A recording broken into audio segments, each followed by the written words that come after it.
बात करते हैं बीजेपी और कांग्रेस की, जिन्होंने अपने अपने नेताओं को दूसरे प्रदेशों में होने वाले विधानसभा चुनाव का जिम्मा सौंपा है।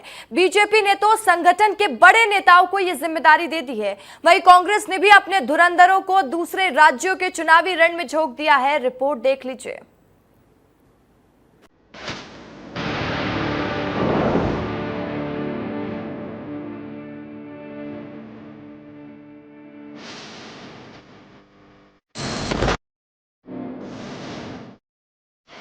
एमपी के नेताओं को अब दूसरे प्रदेशों की कमान मिलने जा रही है। महाराष्ट्र में होने जा रहे विधानसभा चुनाव के लिए मध्य प्रदेश के नेताओं को भी जिम्मेदारी सौंपी गई है। मध्य प्रदेश विधानसभा में जिस तरह बीजेपी को बहुमत मिली, उसी तरह महाराष्ट्र फतह की भी तैयारी की जा रही है। एमपी के जिन नेताओं को जिम्मेदारी सौंपी गई है, उनमें मंत्री कैलाश विजयवर्गीय, मंत्री प्रहलाद पटेल, मंत्री विश्वास सारंग और पूर्व मंत्री नरोत्तम मिश्रा शामिल हैं। मंत्री विजयवर्गीय को नागपुर विदर्भ क्षेत्र की जिम्मेदारी दी गई है। बीते एक सप्ताह में 2 बार नागपुर का दौरा कर चुके हैं।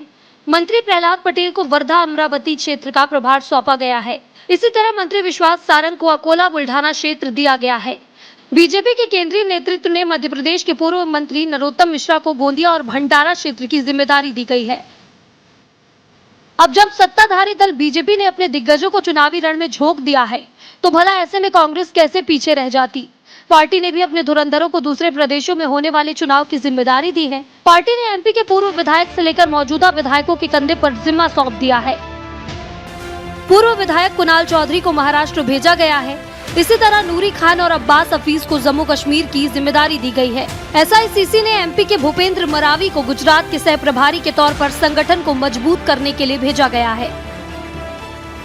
दोनों ही प्रमुख दल बीजेपी और कांग्रेस ने कमर कस ली है और इसमें एमपी के नेताओं को भी जिम्मा सौंपा गया है।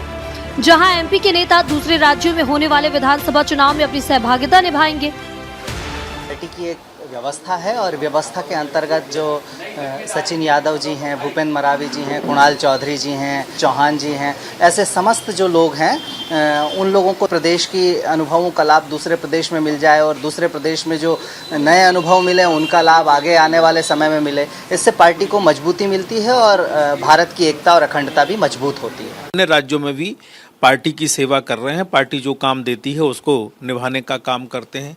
कांग्रेस के पास में क्या है, मध्य प्रदेश में ही जो किसी भी प्रकार से परिणाम नहीं दे पाते हैं, अक्षम में हारे हुए हैं, पार्टी भी हारी हुई है और तमाम प्रकार से उनके अलग अलग चुनाव में परिणाम भी धाराशायी हो चुके हैं, तो वो वहाँ भी क्या करेंगे, वही करेंगे जो यहाँ हो रहा है।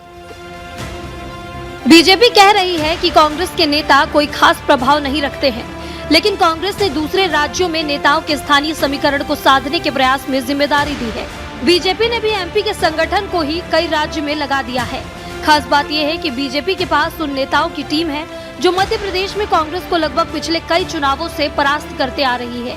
भले ही इंडिया गठबंधन ने लोकसभा चुनाव 2024 में चुनाव में भाजपा के लक्ष्य को पूरा करने में रोक दिया, लेकिन बीजेपी चुनाव लड़ने की चाल को अभी भी कायम किए हुए है और पार्टी ने हमेशा इस संगठन की मजबूती का चुनावी रण में इस्तेमाल किया है और एमपी के नेताओं को दूसरे प्रदेश की जिम्मेदारी सौंपकर इस बात पर मुहर लगा रही है कि पार्टी ने अपनी स्ट्रेटेजी कायम रखी है।